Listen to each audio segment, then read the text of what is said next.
Hey,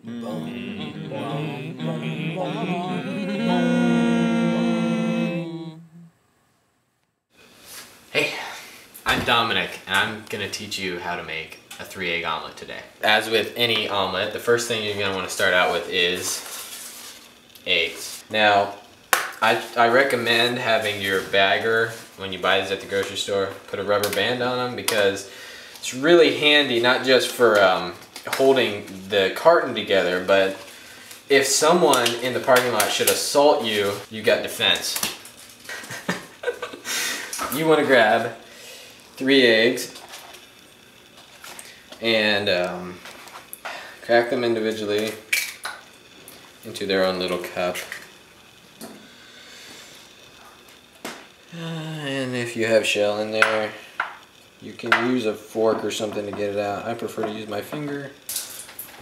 Once you have the first egg in here, it's time to crack the second egg. You can use different techniques to crack your eggs. Doesn't really matter. You can use a one-hand smash crack that I've seen many men use. You can use a 2-hand gentle crack, which most women use. You can use any form you like. So yeah, time for the third egg. Crack the third egg into the cup, bowl. Rinse your fingers off of raw egg residue.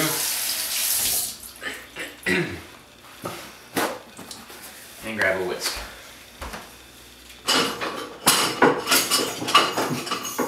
And whisk your eggs together.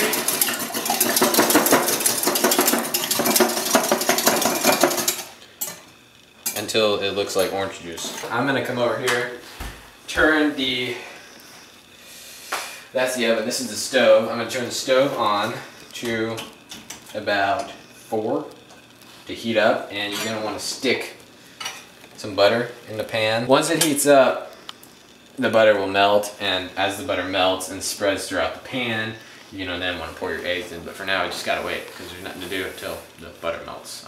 Okay, so once your butter is nice and melted and it moves around the pan when you move the pan, you're gonna need a spatula, and then you're gonna want to take your eggs, which are nice and whisked. Set your spatula lightly aside. You're gonna need it soon. Pour the eggs in there, make sure you get all that good stuff out of there like that. Once it's all out of there, you wait a little bit. And you just patiently wait. And you can stare at it, because sometimes that helps to make it cook a little faster if you just kind of stand there and stare at it. Sometimes it helps if you just kind of touch it with your spatula. Okay, the eggs been in there for a little bit. They're getting pretty nice and cooked. So you take your little ingredients, and you have to use Parmesan cheese. There's no cheese that bursts and explodes with as much insane flavor as Parmesan, so you just gotta use a lot of it. Put it in there, make sure it's good like that. Grab your fork and head over here with your pepperoncinis. You're gonna want to spread these. You don't have to use a lot. If you like a lot, you can use a lot. I prefer like 6 or 7, and if you want, you can even add a little bit of the juice too. That makes it taste pretty good. Hot sauce. It's key. Louisiana style hot sauce is the best.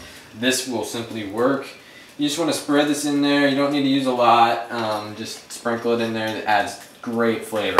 Just take this omelet and fold it over like that. And scoot it towards the middle of the pan. Make sure it doesn't flip inside out. You're gonna want to just make sure it doesn't like come oozing out. The inside will cook together, and pretty soon we'll have a nuclear explosion of flavor. Next step. Take your omelet and make sure nothing's sticking to the pan. This is the scary part, but you just flip it like that. And see how that side's a little brown. I prefer not to have the brown, but it's kind of inevitable. Grab a plate. This sucker is just about done.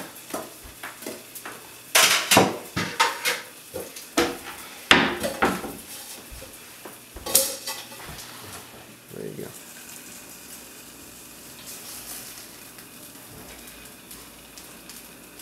And there's your 2 halves of the omelet of bodacious flavor. So you got this type, you got your 2 halves, and then you got this type. This is your regular omelet. And it just kind of depends on what you want. Do you want like something that doesn't have to look awesome but tastes great, or do you want something that tastes great and looks awesome?